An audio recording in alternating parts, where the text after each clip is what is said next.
शङ्करांश भूम शङ्करार्यपीठसद्गुरून् शुद्धसत्त्वभासुरान् सुवर्त्मनीतभूसुरान् सर्वभूतसौख्यदान् क्षमाकरान् यतीश्वरान्। श्री गुरुभ्यो नमः। श्रुतिस्मृतिपुराणानाम् आलयं करुणालयं பாதம் சங்கரம் லோகசங்கரம். தைத்திரிய பாஷ்ய வார்த்திகம் பார்த்துருக்கோம். சீக்ஷாவல்லி 92வது ஸ்லோகம் வார்த்திகம் பார்க்கணும். 5வது அனுவாதம் இந்த புத்தகத்துல. இது வரைக்கும் கர்மாலேயே உழந்துருக்கவனுக்கு சாமான்யமான சில உபாசனைகள் அது பிராமண பாகத்துல சொல்லியாச்சு.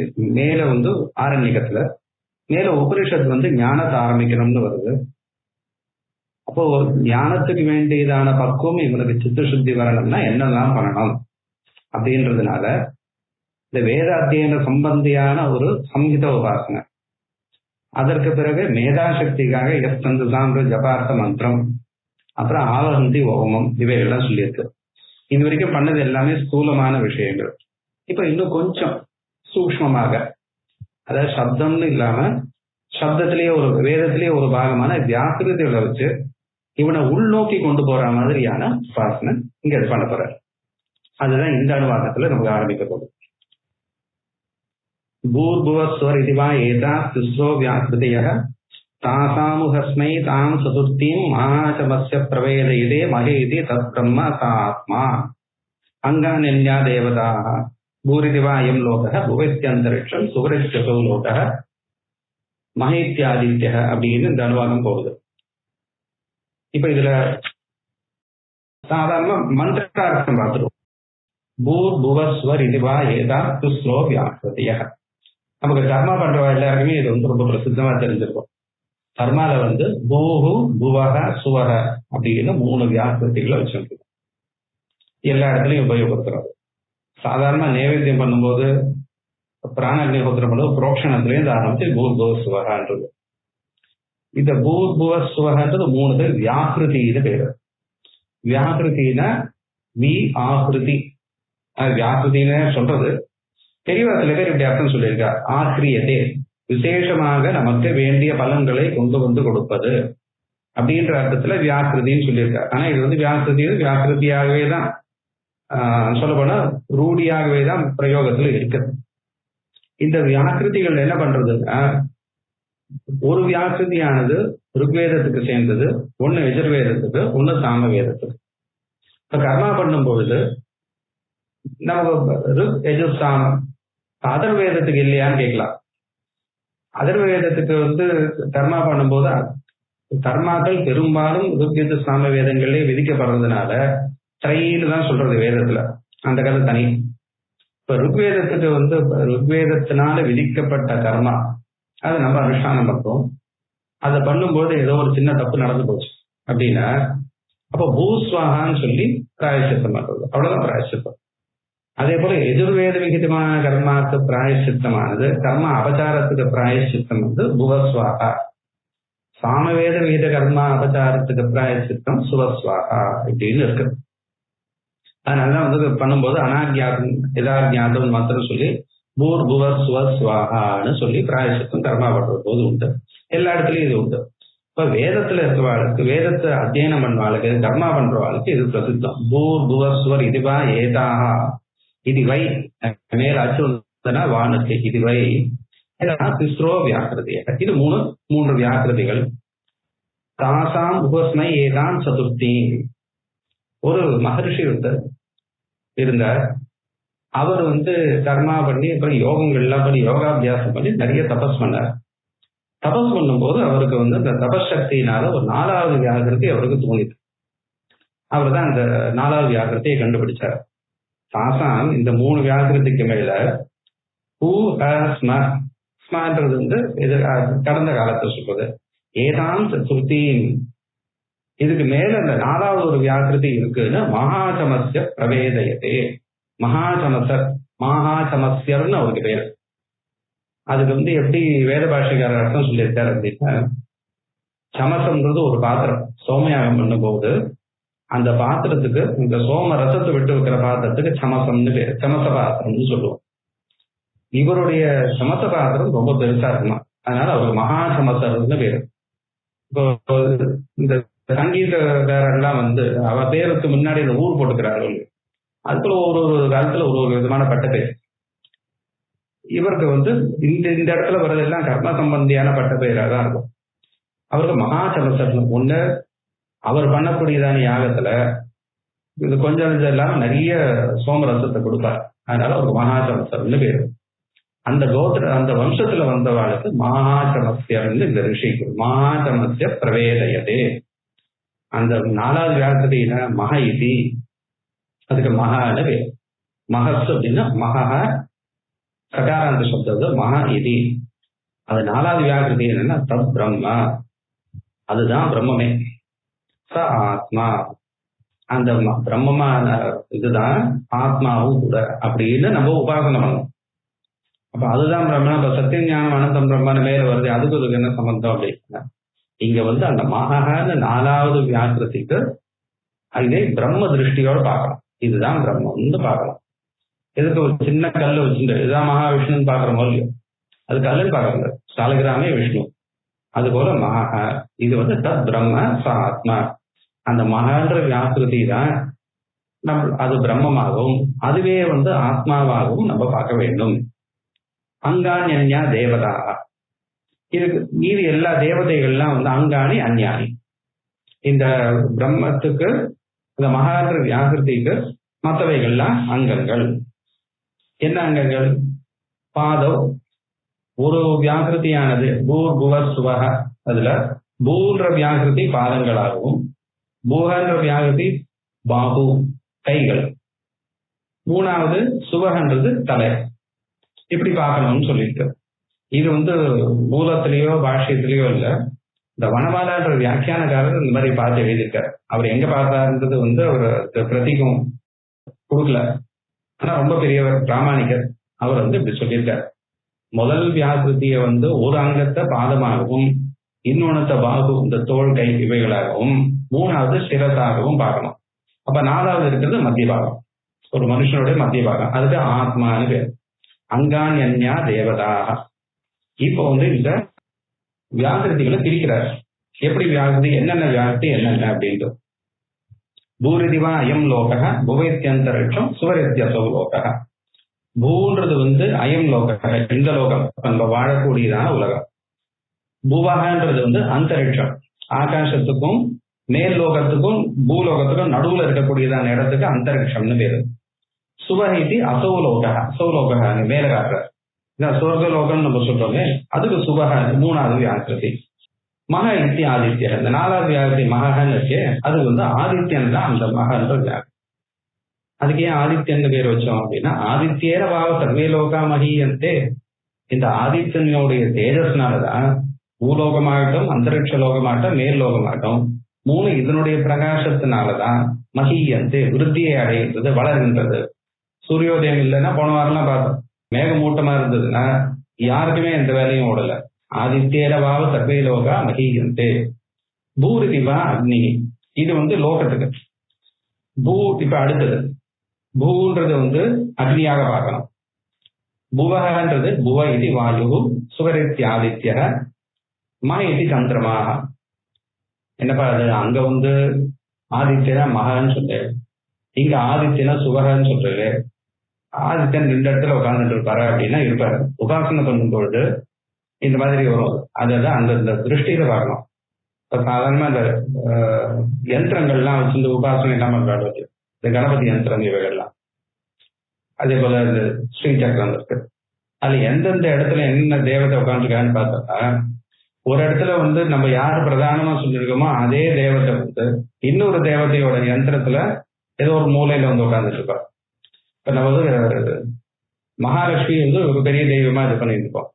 கணபதி யந்திரத்துல பார்த்தா அந்த அம்மா ஏதோ ஒரு மூலையில உட்கார்ந்து இருப்பார். அதே போல கணபதி மற்ற இடத்துல போனோம்னா சிவனுடைய உபாசனையில ஒரு கோணத்துல உட்கார்ந்து இருப்பாரு. அது அப்படிதான் உபாசனை, அந்த திருஷ்டி அப்படி பார்க்கணும்னு வேதம் வச்சிருக்கோம். அது ஏன் நம்மளால கேள்வி கேட்க முடியாது. ஆதித்யேன பாவ சர்வே லோகா மகியந்தி முதல்ல சொல்றவர் இங்க சுவரித்தி ஆதித்யன் 3வது இடத்துக்கு அதே ஆதித்யன் வந்து உட்கார்ந்துட்டு இருக்காரு.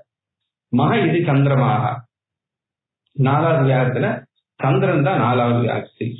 சந்திரனுக்கு அப்படி என்ன விசேஷம் அப்படின்னா, சந்திரகலாபானேன தேசாம் விருத்தேர் அவசியகத்வாத்.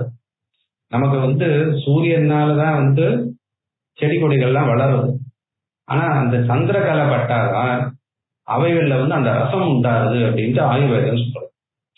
அது வந்து நமக்கு சரீரத்துக்கு புஷ்டியை தரக்கூடியது சந்திரனுடைய கலைகள் தான். அதனால சில தேசத்துல விளைஞ்ச காய்கறிகளை சாப்பிடக்கூடாது, இங்க விளையறதான் சாப்பிடணும் அப்படின்றது சொல்றது தர்மசாஸ்திரத்தில் சொல்றது. சாந்தத்துல சிலது செய்யக்கூடாது. இதுக்கெல்லாம் காரணம் என்ன சொல்லியிருக்காங்க, எங்க சந்திரகலை அதிகமா படாதோ அது இவனுக்கு புஷ்டியை கொடுக்காது. ஆயுர்வேதத்துல என்ன சொல்றானா, சந்திரகலை படாததான காயை சாப்பிட்டா அதை ஜீரணம் பண்றதுக்கு இவனுக்கு எவ்வளவு சக்தி வேணுமோ அதோட குறைச்சலான சக்தி தான் அந்த காயில இருந்து கிடைக்கும், அந்த வசூல இருந்து கிடைக்குமா. அதனால இதுல என்ன, சந்திரமகாவாவ சர்வாணி ஜோதிஷி மதீயந்தே. இவைகள்லாம் ஜோதிகள். அக்னி, வாயு, ஆதித்யன் இவங்களை ஜோதிஷ்னு சொல்றது. ஜோதிஷ்னா நம்மளை பிரகாசப்படுத்தக்கூடியது. இது 2வது கூட்டம். இப்போ 3வது கூட்டம் பூரிதிவா ருஜக புகைதி சாமானி சுவரிதி ஜூம்ஷி. இங்க எஜுர்வேதம் வந்து நடுவுல வந்திருக்கு. நம்ம கர்மா பண்ணும்போது எஜுர்வேதம் 2வதாகவும் இங்க எஜுர்வேதமும் சாமவேதமும் இடத்த மாத்தி வந்திருக்கு. மக இது பிரம்மா. இங்க பிரம்ம சப்தத்துக்கு வந்து ஓங்காரம்னு அர்த்தம். பிரம்மனாவாவ சர்வே வேதா மதீயந்தே. ஓங்காரத்தினால்தான் எல்லா வேதமும் பிரகாசப்படுத்தப்படுகிறது, வளர்கின்றது. ஏன்னா ஒவ்வொரு தடவையும் வந்து வேதம் சொல்றதுக்கு முன்னாடி ஓம்னு சொல்லி ஆரம்பிக்கிறோம். இதுக்கு மேல வரக்கூடியதான அடுத்த அனுவாகத்துக்கு அடுத்தது ஓங்கார உபாசனை இருக்கு. அங்க இந்த விஷயம் திரும்ப வரும். 4வது கூட்டம் பூரிதி வைத்தியானக புவைத்தியபானக சுவரிதி வியானக மக இது அன்னம். பிராணன், அபானன், வியானன் 3 சொல்லியாச்சு. இந்த சரீரத்துக்கு வேண்டிய பிராணாபானங்கள் எல்லாம் அன்னத்தினாலதான் வளருது. ஆக அது 4 ஆச்சு. அன்னேன வாவ சர்வே பிராணா மகியந்து. இது 4த்தையும் பிரிச்சு கொடுத்துற. தாவா ஏதாக சதஸ்ர சதுர்த்தா. இந்த 4 வியாக்கிருதிகளும் சதஸ்ர வியாக்கிருதைய 4 வியாக்கிருதிகள் சதுர்த்தா 4 விதமாக பிரிஞ்சிருக்கு. மொத்தம் பூ புவ சுவ மகன்னு 4 வியாகிருதி. அது வந்து 4 விதமா லோகமாகவும் அக்னி வாயு இவைகள்லாம் தேவர்கள், லோகமாகவும் தேவர்களாகவும் ருக்காகவும் வேதமாகவும் பிராணனாகவும் 4 விதமா நம்ம பிரிச்சு உபாசனை பண்ணணும். சாவா ஏதா சதஸ்ர சதுர்த்தா சதஸ்ரோ வியாக்கிய 4 வியாக்கிருதிகளாக நம்ம இதை பார்க்கிறோம். சாயோ வேத சவேத பிரம்ம. இந்த வியாகிருதிகளை யார் தெரிந்து கொண்டானோ அவன் பிரம்மத்தை தெரிஞ்சிருப்பான், தெரிஞ்சிருவனா ஆவான். வியாகிருதி தெரிஞ்சுனா எப்படி பிரம்மத்தை தெரிஞ்சிட்டதாகும் அப்படின்றது அடுத்த அனுவாகத்துல வருது. சவேத பிரம்ம சர்வேஸ்மை தேவா பலிமாவகந்தி. எல்லா தேவர்களும் யார் அந்த பிரம்மத்தை தெரிஞ்சிட்டு இருக்கானோ அவனுக்கு பலினா போகம். தேவர்கள்லாம் இவனுக்கு வேண்டியதான போகத்தை ஆவகந்தி பிராபகந்தி கொண்டு வந்து கொடுக்கிறார். இவன் போய் அடையறான்றது இல்ல, இவனுக்கு இந்த தேவர்கள்லாம் பலியை கொண்டு வந்து கொடுக்கிறார்கள். இந்த சவேத பிரம்மான்னு இந்த இடத்துல பாஷிக்காரர் ஒரு சின்ன விசாரம் பண்ணியிருக்காரு. ஏற்கனவே ஒரு இடத்துல வந்து அது பிரம்மம்னு சொல்லியாச்சு, திரும்ப சவேத பிரம்மான்னு எதுக்காக சொல்லலாம். தத் பிரம்ம ஆத்மான்னு சொல்லியாச்சு, திரும்ப சவேத பிரம்மான்ட்டு வியாக்கிருதிகளை எதுக்காக 2வது பிரம்மம்னு சொல்லியிருக்கு அப்படி உத்தரானுவாகத்துக்காக இது சொல்லியிருக்கு. அதான் இந்த அனுவாகத்துல இங்கதான் சவேதன்னு இருக்கு. வேதனா உபாசித்தான்னு அர்த்தம்.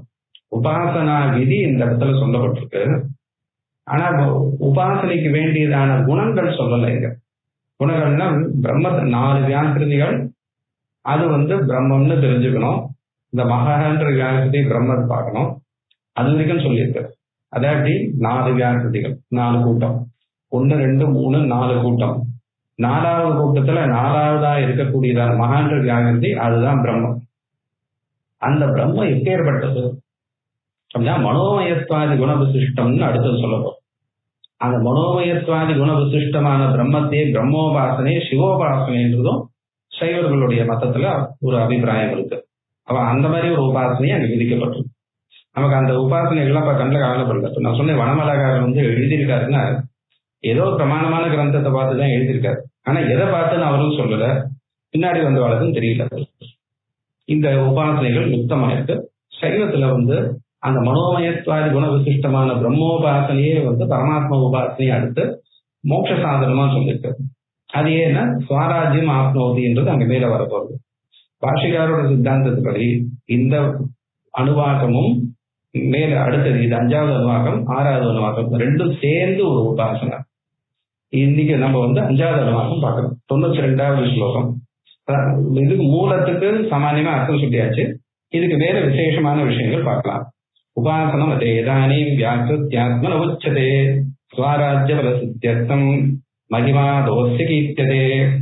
அத இதானி பிறகு இப்பொழுது வியாக்கிருத்தியாத்மன உபாசனம் ஸ்வராஜ்ய பல சித்தியர்த்தம் உச்சதே.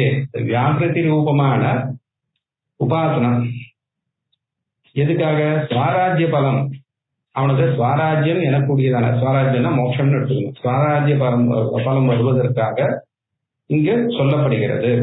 அக்காரணத்தினால் அஸ்ய மகிமா கீர்த்தியதே, அதனால் இந்த வியாக்கிருதிகளுடைய மகிமை இங்கு சொல்லப்படுகிறது.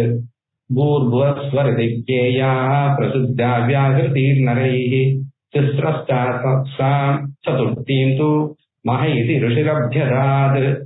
பூர்புவஸ்வஹ இதி பிரசித்தாः திஸ்ரः ஞேயாः வியாகிருதீஹி நரைஹி ஞேயாः. பூஹு புவஹ சுவஹ. சுவஹன்னு நம்ம சொல்லுவோம். ஸ்வஹன்னு ஒரு பாடம் இருக்கு. வேற வேதங்கள் ரிக்வேதத்துல ஸ்வஹன்னு உண்டு, எஜுர்வேதத்துல சுவஹன்னு இருக்கு. இவர் ஸ்லோகத்துக்காக பூர்வ ஸ்வஹன்னு எழுதியிருக்காரு. பூர்வஸ்வரதி பிரசித்தாக திஸ்ரஹ வியாகிருதீஹி நரைஹி ஞேயாः. இந்த 3 நம்மளுக்கு தெரியும், மனுஷனாவது தெரிஞ்சிருக்கோம். சதுர்த்தியும் தூ மஹ இதி ரிஷிரப்யதாத். இதுக்கு 4வதான வியாகிருதிய மகா என்று ரிஷி சொன்னார். மகாதபச கோத்திரத்வா கோத்திரார்த்த தத்திதோ பவேத். அவர் மகாதபச கோத்திரத்துக்கு சேர்ந்தவர், அதனால அவருக்கு மகாதமஸ்யர்னு பேரு. மகாதமஸ்யோ அத சாட்சாத் மகோ வேதயத்தை பராம். அவர் உயர்ந்ததான அந்த மக பராம் மக உயர்ந்ததான அந்த 4வது வியாக்கிருதியை வேதயத்தை நமக்கு அறிவுறுத்துகிறார். உபாசனா அங்கத அர்த்தோயம் ரிஷிநாம கிரகோ பவேத் ஆர்ஷேய ஸ்மிருதி சம்மிஷ்ரம் உபாசனம் மிகோச்சதே. இது ஒரு முக்கியமான விஷயம். நம்ம உபாசனை பண்ணும் பொழுது அந்த உபாசனை எந்த ரிஷி முதல்ல ஆரம்பிச்சாரோ அவருடைய பேரை ஸ்மரணம் பண்ணிட்டு தான் நம்ம உபாசனை ஆரம்பிக்கும். அதனாலதான் நம்மளுக்கு மந்திர ஜபம் பண்ணும் போது முதல்ல ரிஷிகைன்னு சொல்லிட்டு பண்றது. அந்த ரிஷி நாம கிரகணம் இல்லாமல் பண்ணக்கூடியதான உபாசனைக்கு பலனே கிடையாது. அதனால உபாசனா அங்கதார்த்தோயம், உபாசனைக்கு அங்கமாக இருக்கக்கூடியது ரிஷிநாம கிரகோபவேத். அதுக்காக தான் இந்த ரிஷி பேசி வேதம் எதுக்காக சொல்லியிருக்கீங்க? எல்லா இடத்துலயும் ரிஷி சொல்லல. கர்மகாண்டத்திலேயே ஆட்டல் எதிர்வேதத்துல சில இடங்கள் தான் ரிஷிகளோட பேர் சொல்லு. ஆனா ஒரு மந்திரத்துக்கும் அது எல்லாருக்கும் தெரியும் இல்லையா? ஒரு மந்திரத்துக்கும் ஒரு ரிஷி கண்டுபிடிச்ச மந்திரம் தான்.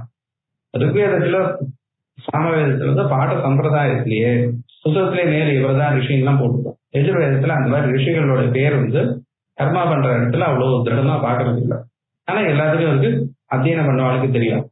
இது வேதமே இங்க சொல்றது. மகாச்சமஸ்யர் தான் இந்த ரிஷி அப்படின்றது வேதம் எதுக்காக சொல்லிட்டு உபாசனை பண்ணும்போது அவர் பேரை மறக்காம நம்ம ஞாபகம் வச்சுக்கணும். அதுக்காக ஆர்ஷேய ஸ்மிருதி சம்மிஷ்ரம் உபாசனம் எக வச்சது. ஆர்ஷேய ஸ்மிருதி அந்த ரிஷியோட ஸ்மிருதி, ரிஷியோட ஞாபகமாக கலந்து சம்மிஷ்ர கலந்ததான உபாசனம் இங்க சொல்லப்படுகிறது. இங்க ஒண்ணு இருக்கு. இதுக்கு மேல வியாக்கியானத்துல ஒண்ணு, இவரோட வார்த்தைகத்துல வெறும் சூச்சனையா சொல்லியிருக்க. உபாசனாங்கம்ன்றது இங்க ஒண்ணு இருக்கு. உபாசனாங்கத்துக்கு ரிஷியோட பேர் உண்டு. 2வது உபாசனை பண்ணி அவன் பிரம்மலோகத்துக்கு போறானோ இல்லையா, அந்த கதி சிந்தனமும் ரொம்ப அவசியம். எந்த வழியாக அவன் பிரம்மலோகத்துக்கு போறான்றது ரொம்ப அவசியம். அது அடுத்த அனுவாதத்தில் சொல்ல போகுது. அது வரப்போறாரு. சதுர்த்தி வியாகிருதி நியாயம் பிரம்ம இத்தியவும் உபாசிதாம். 4வது வியாகிருதி பிரம்ம இதி, இவ்வாறாக பிரம்ம என்று உபாசிதாம், உபாசனை செய்யுங்கள். மகத்வா, அதுக்கு மட்டும் ஏன் பிரம்மன்னு சொன்னோம் அப்படின்னா, மகத்வா பிரம்ம சா ஞேயா ஆத்மா ஆப்னோதி ஏன சா. அது மகத்தா இருக்கிறதுனால, மகத்துனா பெருசு, பிரம்மம் தானே பெருசு, அதனால. அப்ப ஆத்மான்னு எதுக்கு சொல்லியிருக்கு? ச ஆத்மா தத் பிரம்ம ச ஆத்மா. தத் பிரம்மன்றது நபும்சகலிங்கம், அதனால தத் பிரம்மன்னு சொல்லியிருக்கு. ஆத்மான்னு சொல்றது ஆத்மா புல்லிங்க, அதனால சக ஆத்மான்னு சொல்லியிருக்கு. அப்ப எதுக்காக ஆத்மான்னு வேற சொல்லியிருக்கு அப்படின்னா, ஆப்னோதி ஆப்னோதின்றதுனால அதுக்கு ஆத்மான்னு பேரு. எல்லாவற்றையும் எல்லா இடத்துலையும் பரவி எல்லாவற்றையும் அடைந்திருக்கு. ஆத்மா இல்லாத பொருளே இல்லை. அதனால ஆத்மாக்கு ஆப்னோதி ஏனசா. இது நான் பிரிச்சு சொன்னதை இவர் ஸ்லோக வடிவமா சொல்லிட்டு வர கவனிச்சு பார்க்கணும். ஆதித்ய சந்திர பிரம்ம அன்னபூதேன வியாபினாயத. இங்க பிரம்ம சப்தத்துக்கு ஓங்காரம் முன்னாடியே சொல்றேன். அத 4வது நான் சொன்ன உபாசனையில 4வது வரி. ஆதித்ய சந்திர பிரம்ம அன்னபூதேன அயம் லோக அந்தரிக்ஷம் அசௌலோக ஆதித்யன்னு சொன்னார். அடுத்தது பூரிதி அக்னி புகதி வாயு சுகரித்தி ஆதித்ய மகேதி சந்திரமா, அது 4வது சந்திரன்.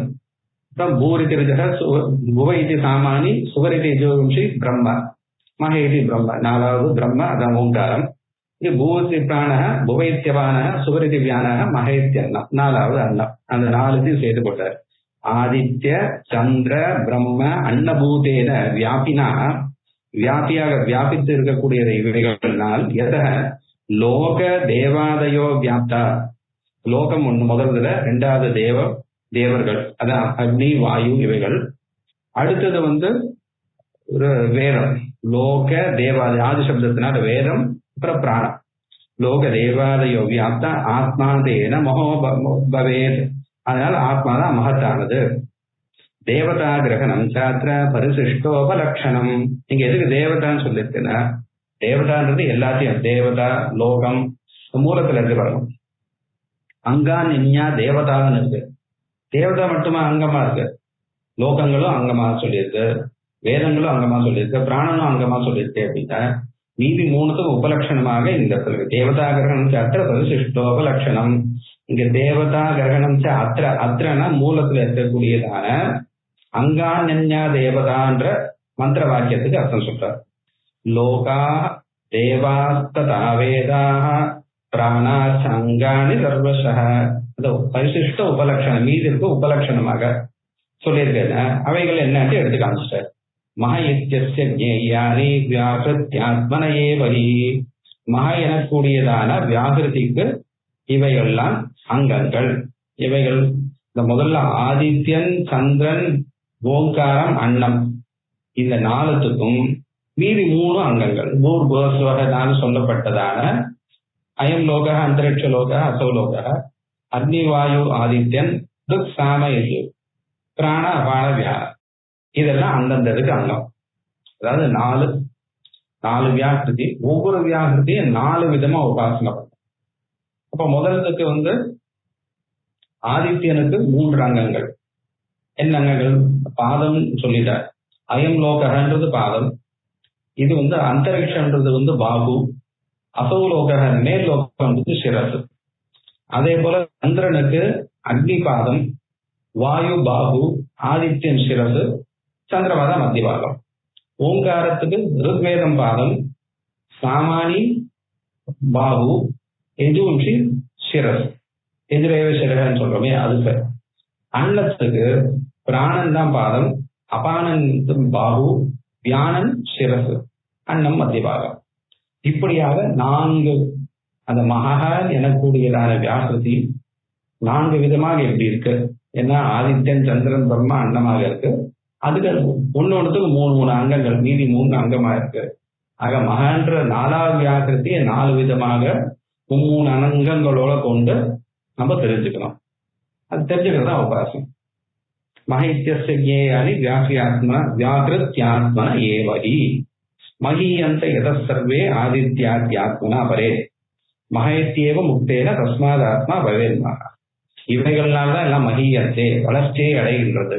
அதனால இதுக்கு மகேத்தியேவ முக்தேன தஸ்மாத் ஆத்மா பவேன்மஹ. இந்த மகஸ்னாலதான், மகா எனக்கூடிய வியாகிருதியினாலதான் மீதி 3 வளர்கின்றது. எப்படி? இதுக்கு ஒரு சுலபமானது. நம்ம 4வது உபாசனை எடுத்துட்டோம்னா, 4வது அங்கத்தை எடுத்துட்டோம்னா சரியா வரும். அன்னன்றது மத்திய பாகத்துல போட்டாதான் கை கால் தலையெல்லாம் தானா வளர்றது. அந்த ஆத்மான்னு சொல்லுது மகதி அன்னம், இந்த மத்திய பாகம் தான் ஆத்மா. அப்போ பிராணக அபானக வியானக, அந்த மத்திய பாகம் வளர்ந்ததே. ஆனால் சரீரத்துல மத்திய பாகம் வளர்ந்ததுன்னா தானே கை கால்லாம் தானா வளர போகுது. அதனால இது மகன்றது ஆத்மான்னு சொல்லிருக்க. மகியந்தே எதே ஆதித்யாதி ஆத்மனாபரே மகைத்யேவ முக்தேன தஸ்மாதாத்மா பவேன்மக ஆத்மனாஹி மஹீயந்தே அஷ்டாத்யங்கானி சர்வசஹ யதா லோகாதய சத்வத் ஆதித்யாத்மனை ஆத்மனா ஏதிதாக. இது இந்த 101வது ஸ்லோகம் அன்வயம் கொஞ்சம் முன்ன பார்க்கணும். யதா அஷ்டாதி அங்கானி சர்வசக ஆத்மனாகி மஹீயந்தே, எவ்வாறு அஷ்டாதி அங்கானி கைகால் முதலிய அங்கங்கள் சர்வசக எப்பொழுதும் எல்லா விதமாகவும் ஆத்மனா மத்தியபாகியனகி மஹீயந்தே அதனால்தான் வளருகிறதோ தத்வது அதுபோல லோகாதய ஆதித்யாதி லோகம் முதலியவைகள் என்னென்ன லோகம் தேவர் வேத பிராணன் இந்த நாலு கூட்டமும் லோகாதய ஆதித்யாத்யாத்மனா ஆதித்ய சந்திரமா ஓங்காரம் அன்னம் இந்த 4வது வரையில் இருக்கிறது. இவைகள்னாலதான் ஏதிதான எரிக்கப்படுகிறது, பிரகாசிதாக வளர்கிறது, ஏத விருத்தம் ஏதிதான வளர்கிறது அப்படின்னு எடுத்துக்கணும். அயம் லோகோ அக்னிர் ருக்வேத பிராணச்சேதி சதுர்வித பூரிதி வியாகிருதி விஜயா. இப்ப நான் இந்த அட்டவணை மாதிரி சொன்னதை இவருக்கு சொல்லிட்டு வர. அயம் லோக ஒண்ணு, அப்புறம் அக்னி மேல் வரையில் இருக்கிறது, ருக்வேத பிராண இது சதுர்விதாக 4 விதமாக பூரிதி வியாகிருதி ஞேயா. பூர்ண வியாகிருதி என்ன 4 விதமா பார்க்கணும். என்னென்ன விதமா பார்க்கணும்? அயம் லோக அக்னி ருக்வேத பிராண அப்படின்னு 4 விதமா பார்க்கணும். அது மேல் வரையில் இருக்கிறது. பூரதி வியாகிருதி ஞேயா ததைவா நியாயதா கிரமம், அது போல மீதிகளையும் பார்த்துக்கோ அப்படின்ட்டு. அது மீதி என்னன்றது நம்ம அதே சொல்லிட்டோம். அந்தரிக்ஷம் ச வாயுச்ச சாமச்ச அபான ஏவச்ச. இந்த அந்தரிக்ஷம்ன்றது வாயு சாம அபான 2வது வரையில் இருக்கு. அந்தரிக்ஷம் ச வாயுச்ச சாமச்ச அபான ஏவச்ச. இது புகன்ற ஆகிருதி. சதுர்தா புக தேஷா திடீயா வியாகிருதிர்மத. அப்ப இந்த ஸ்லோகங்களை அப்படியே ஞாபகம் வச்சுட்டா, மூலம் படிக்கலன்னா கூட இந்த ஸ்லோகத்தை திருப்பி பார்த்துட்டாலே நமக்கு இந்த வியாகிருதி உபாசனை எப்படி பண்றதுன்றது வந்துருது. தியௌஹு ஆதித்ய யஜுச்சேதி வியானச்சேதி சதுர்த்தியபி. இது 4வது. தியௌஹு தியுலோகம், அது அசௌலோகன்னு சொன்னது தியௌலோகம். யஜுஹு யஜுர்வேதம், தியௌஹு ஆதித்ய, அப்புறம் யஜுஹு வியானஹ இது சதுர்த்தியபி. வியானன்றது 4வதாக பார்க்க. 4வது கூட்டத்துல அந்த பிராணன்ற கூட்டத்துல வியானனை 3வது இடத்துல. இவைகள் என்ன? உக்தான் மகச்சேதி புரா புரோக்தா சதுர்விதா. அப்போ இது 4 வியாகிருதிகளும் 4 விதமாக இருந்தாச்சு. மகச்சேதி புரா புரோக்தா சதுஸ்ரக 4 வியாகிருதியும் சதுர்விதா 4 விதமாக பார்ப்போம். மொத்தம் 14 உத்தி வரணும். நம்ம ஒரு அட்டவணை மாதிரி போட்டோம்னா இப்ப கேட்கிற உக்தானாம் புனருக்திஸ்யா உபாசா நீயம்யஸ்ய உக்தானாம் புனருக்திஸ்யாத். இப்ப ஏற்கனவே முதல்ல தத்பிரம்மான்னு சொல்லியாச்சு. இந்த வியாகிருதிகளை யார் தெரிஞ்சிருக்கானோ அவன் பிரம்மத்தை தெரிஞ்சுக்கான். வியாகிருதிகள் தான் பிரம்மம். எதுக்காக 2 தடவை சொல்லணும்? உக்தானாம் புனருக்திஸ்யாத் உபாசா நியம்சயா. உபாசனா நியந்தும். உபாசனா 2 ஒரே அர்த்தம் தான். உபாசன நியம்சா அப்படின்னா நியந்தும் இச்சா சன்னுன்ற பிரத்யம். நியந்தும் இச்சா நியம்சா. ஞாபகம் இச்சா ஜிக்ஞாசான்னு சொல்றோமே அது போல நியம்சா நியம்சயா. ஏதோக்தா வியாகிருதி ஏதா வேதோபாஸ்தேது யோ நரஹ யதோக்தாக ஏதா வியாகிருதி வேத. எந்த ஒரு மனுஷனானவன் இந்த சொல்லப்பட்ட வியாகிருதிகளை ஏதா வியாகிருதி இந்த வியாகிருதிகளை வேத அவன் அறிவானோ. இங்க அறிவதுதான் உபாசனை. உபாசத்தே அவனுக்கு சவேத சகலம் பிரம்ம.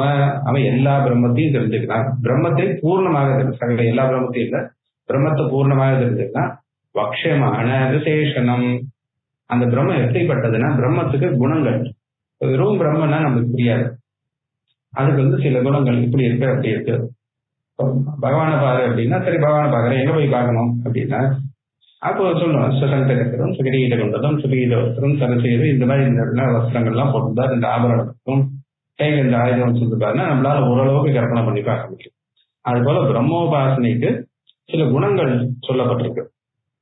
எந்த குணத்தை சேர்த்துக்கணும், எந்த குணத்தை வேதத்துல வந்து ஒரு இடத்துல சில குணங்கள் படிச்சு, அதே வேதத்துல வந்து வேற இடத்துல சில குணங்கள் படிச்சு, வேற வேதத்துல வந்து வேற சாக்கையில சில குணங்கள் படிச்சு, சேர்த்து உபாசனை தனித்தனியா பண்ணணுமா, இவைகள்லாம் தான் பிரம்மசூத்திரத்தை தீர்மானம் பண்றாரு. 3ஆம் அத்தியாயத்துல இந்த மாதிரி விஷயங்கள்லாம் தீர்மானம் பண்றாரு. அதெல்லாம் ஞாபகம் வச்சுட்டுதான், அதுல இருக்கிற நியாயத்தை வச்சுட்டுதான் வந்து பாஷ்யக்காரரும் வியாக்கியானக்காரரும் இப்படி பண்ணணும்னு சொல்றாரு. இந்த அணுவாக்கமும் அடுத்த அணுவாக்கமும் வந்து ஒரே ஏக வாக்கியதா அப்படின்ற பாஷ்யக்காரர் ஒரு உபாசனையை விதிக்கிறது அப்படின்னு சொல்லப்படுறாரு.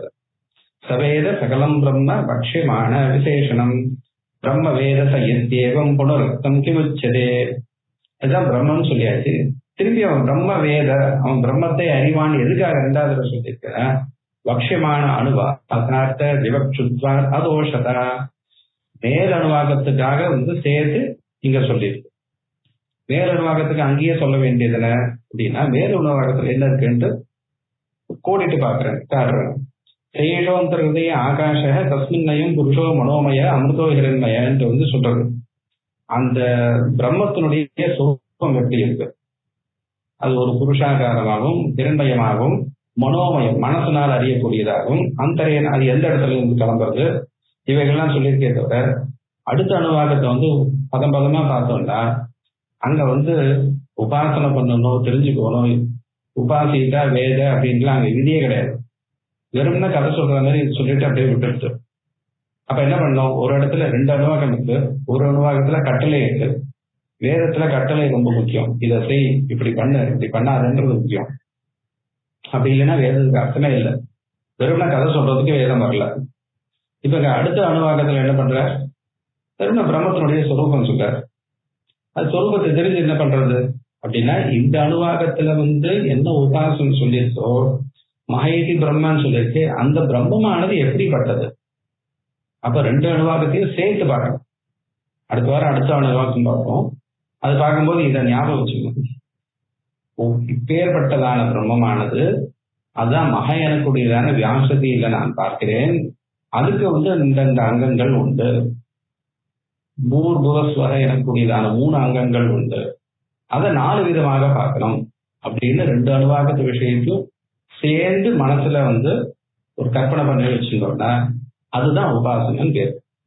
பிரம்மவேத சைத்தியம் புனருக்தம் பக்ஷமான அணுவாக்கத்தை விவக்ஷுத்வா ததோஷா. மேல சொல்ற அணுவாக்கத்துல விதி இல்லப்பா, அதுக்காக அதையும் சேர்த்து இங்க விதிக்கிறதுனால தோஷம் ஒன்றும் இல்லை. சயேஷோ அந்தராதித்யாதி பக்ஷமான அணுவாக்கம் வஸ்து உபாசியம் ஏவேதி சவேதேதி புனர்வசக. எப்படி பண்ணா, சயேஷோ அந்தர்ஹிருதய ஆகாஷ, ஹிருதயத்துக்குள்ள இருக்கக்கூடியதான ஆகாசமாக சொல்லப்படும்.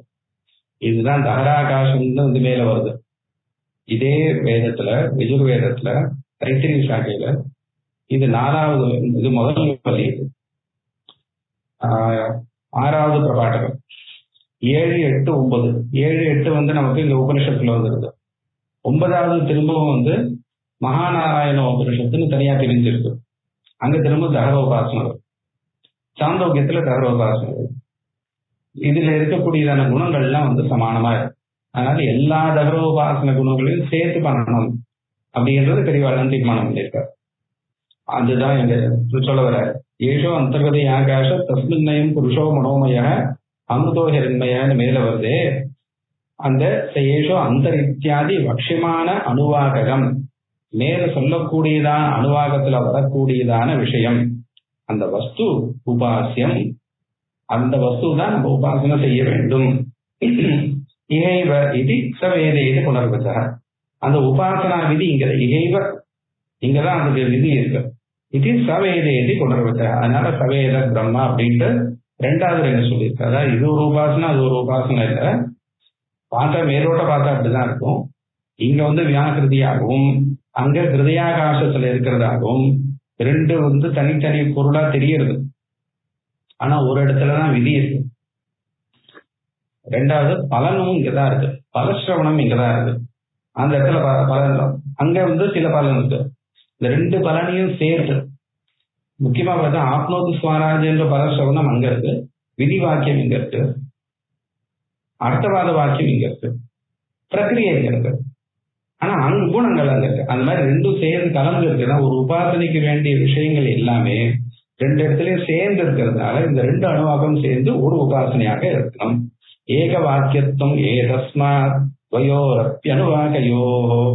அதனாலதான் ரெண்டு அணுவாகத்துக்கும் ஏக வாக்கியத்துவம். ஏக வாக்கியத்துவம்னா ஒரு பொருளை சொல்லக்கூடியது. வாக்கியம்னா அர்த்தத்தை கொடுக்கக்கூடியதுக்கு வாக்கியம்னு பேரு. நம்ம சாதாரணமா நம்ம லோகத்துல வாக்கியம்னு சொல்லணும், ஒரு இது எழுதிட்டு ராமன் கடைக்கு சென்றான்னு சொல்லிட்டு புள்ளி வச்சா அது வாக்கியம் எடுத்துருக்கோம். அப்படி இல்லைங்க. வாக்கியம்ன்றதுக்கு மீமாம்சையில ஒரு அர்த்தம் தீர்மானம் பண்ணியிருக்காரு. அத்தைகத்வாது ஏகம் வாக்கியம். எந்த பத சமூகங்கள் சேர்ந்து ஒரு ஒரு பொருளை குறிக்கிறதோ சாகாஞ்சே விபாகம் யார், இதெல்லாம் ஜெயமினி சூத்திரம். அதுல இருந்து ஒரு வார்த்தை ஒரு பொருளை எடுத்துட்டு ஒரு பதத்தை எடுத்துட்டா அந்த வார்த்தைக்கு அர்த்தம் இல்லாம போயிடும், அந்த வாக்கியத்துக்கு அர்த்தம் இல்லாம போயிடும். ஆகாங்கம் என்ன, ராமன் கடைக்கு என்ன கடைக்கு போய் என்ன பண்ண சென்றான் அப்படின்னா அந்த ஒரு பொருளை ஒரு செய்தியை ஒரு குறிப்பை நமக்கு கொடுக்கக்கூடியது. அத்தைகத்தே ஏகம் வாக்கியம் அப்படின்னு சொல்லுவோம். சாகாஞ்சே விபாகம். அதை பிரிச்சோம்னா ஒரு ஆகாங்ஷை இருக்கும், நம்ம மனசுல ஒரு எதிர்பார்ப்பு இருக்கும், அது பூர்த்தி ஆகாது. அப்படிப்பட்டதுதான் வாக்கியன்றது. அதனால மீமாம்சை வாக்கிய சாஸ்திரம்னு சொல்லுவோம். இங்க இந்த ரெண்டு அணுவாக்கம் சேர்ந்து இப்பேற்பட்டதான பிரம்மத்தை இந்த உபாசனை செய்து இப்பேற்பட்ட பலனை அடைவாயாக அப்படின்னு சொல்றது. இதை எப்படி பண்ணுவாங்கன்னா மீமாம்சையில் எப்படி சொல்றதுன்னா சோமேன விஜயதா அப்படின்னு இருக்குன்னா சோமத்தினால் யாகம் செய்யுது. சரி பண்றேன், அதனால என்ன அப்படின்னா எஜேதான்றதையே அவர் பிரிப்பார்.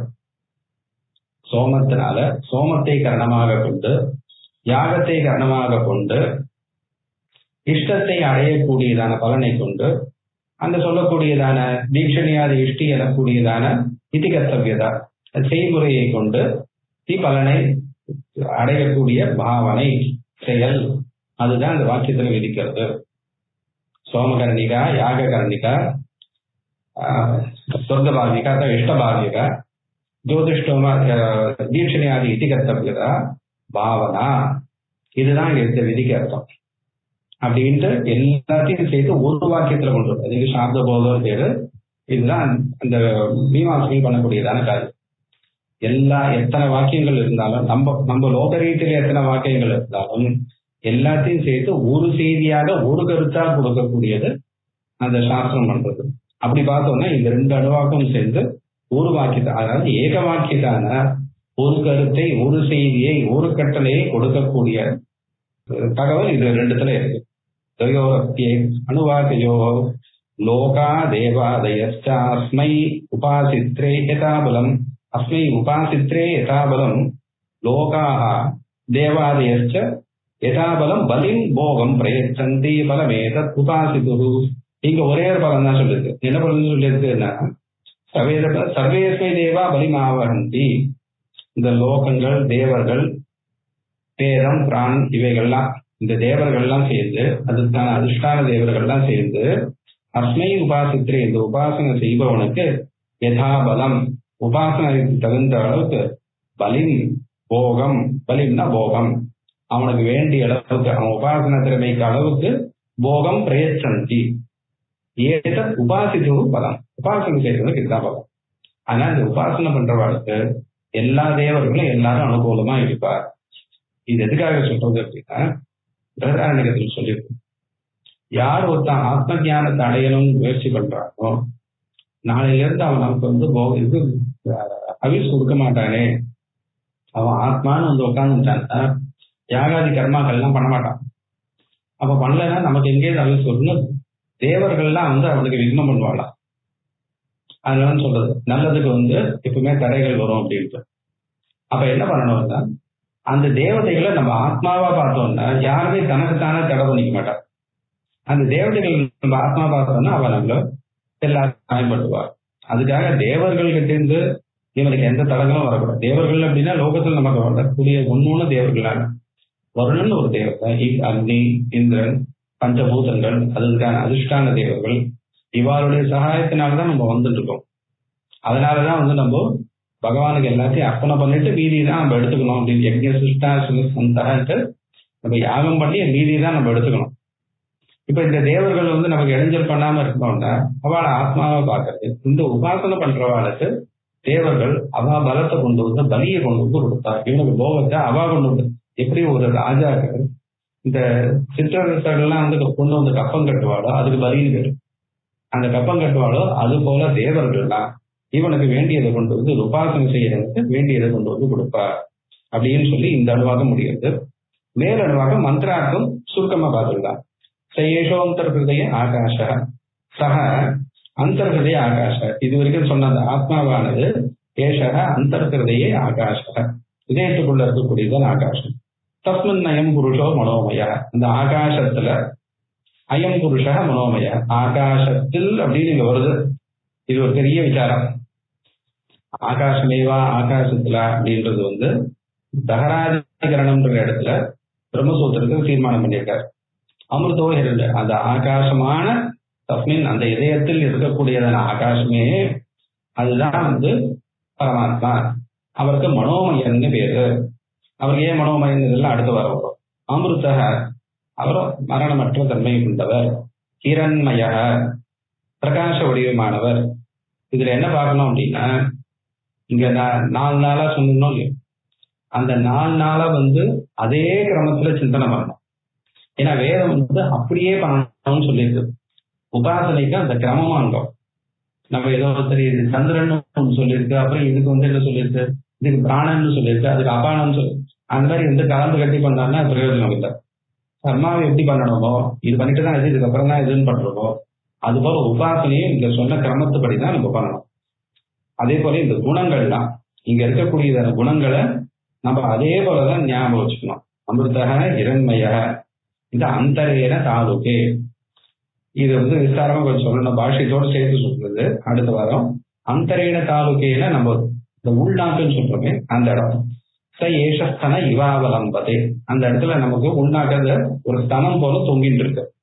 சேந்திரசா இந்திரயோதி, அது இந்திரன் பரமாத்மாவுடைய போகம் இருக்கும் இடம்.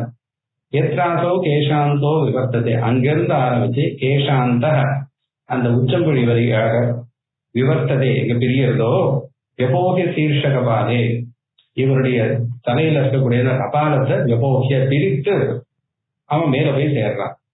இந்த உபாசனை பண்றவன் இந்த உபாசனையினுடைய பிரபாவத்தினால இவனுக்கு வந்து அந்த உச்சித காலம் வரும்பொழுது இந்த உச்சம்புழி வழியாக வெளியில போறான். ததோகோ பிரத்வலனம் அப்படின்றதுல 4வது அத்தியாயத்துல பிரம்மசூத்திரத்தை தீர்மானம் பண்ணதெல்லாம் வந்து இதெல்லாம் அடிப்படையா வச்சிருந்தான். வெப்போகி சீர்ஷகபாலே இதை பிரித்து வெளியில போய் பூரித்யப்னோ பிரதிஷ்டதி பூவேதி வாயு சுகரித்யாதிதே மகேசி பிரம்மணி, அந்த மாதிரி அந்தந்த வியாகிருதி ஸ்தானத்தை போய் அடைந்து கடைசியில மகேசி பிரம்மணி அந்த பிரம்மத்துல போய் இவன் நிலை பெற்று நிற்கிறான். அங்க போனவன் என்ன இருக்கு, ஆப்னோதி ஸ்வராஜ்யம், ஸ்வராஜ்யத்தை அடைகிறான். ஆப்னோதி மனசஸ்பதி, எல்லாருடைய மனசையும் இவன் வந்து இயக்குபவனாக ஆகிறான். வாக்பதி சற்றுஷ்பதி ஸ்ரோத்ரபதி வித்யாசத, உலகத்துல எல்லாரையும் இயக்குறான். அந்தர்யாமியாக இருந்து எல்லாரையும் இயக்குறான். இந்த பரமாத்மாவோட ஐக்கியத்தை அடைஞ்சிட்டான். ஏத ததோபதி ஆகாச சரீரம் பிரம்ம, இது ரொம்ப முக்கியமான வார்த்தை. எல்லா இடத்தையும் இதெல்லாம் உதாரணம் பண்ணக்கூடியது. பிரம்மசூத்திரத்தில் அங்கங்க சொல்லிட்டே வருவார். ஆகாச சரீரம் பிரம்ம, சத்யாத்ம பிராணாராமம் மன ஆனந்தம் சாந்தி சம்ருத்தம் அமிர்தம். இதுக்கெல்லாம் வந்து அழகான அர்த்தம் பாஷ்யத்துல இருக்கு. சத்யாத்மா, அவர் வந்து சத்தியமான ஆத்மா, மாற்றம் இல்லாதவர். பிராணாராமம், பிராணன் அங்கதான் போய் ஒடுங்கிறது. மன ஆனந்தம், புண்ணிய அதிசயத்தினால மனசை எப்பவுமே சந்தோஷமாக இருக்கக்கூடியது. சாந்தி சம்ருத்தம், சாந்தி வளர்ந்துட்டே போகும். அமிர்தம், மரணமற்ற தன்மை. இது பிராச்சீன யோகியோபாசன கடைசியில அந்த இன்னொரு உபாசன விதி முதல்ல சொல்லி ஏக வாக்கியத்துக்காக இது பிராச்சீன யோகி உபாசகர் அப்படின்னு அந்த ரிஷியோட பெயரோட இங்க திரும்பவும் முடிக்கிறார். இது வரைக்கும் நீங்க மேலடுவாகத்தை அடுத்து வாரம்.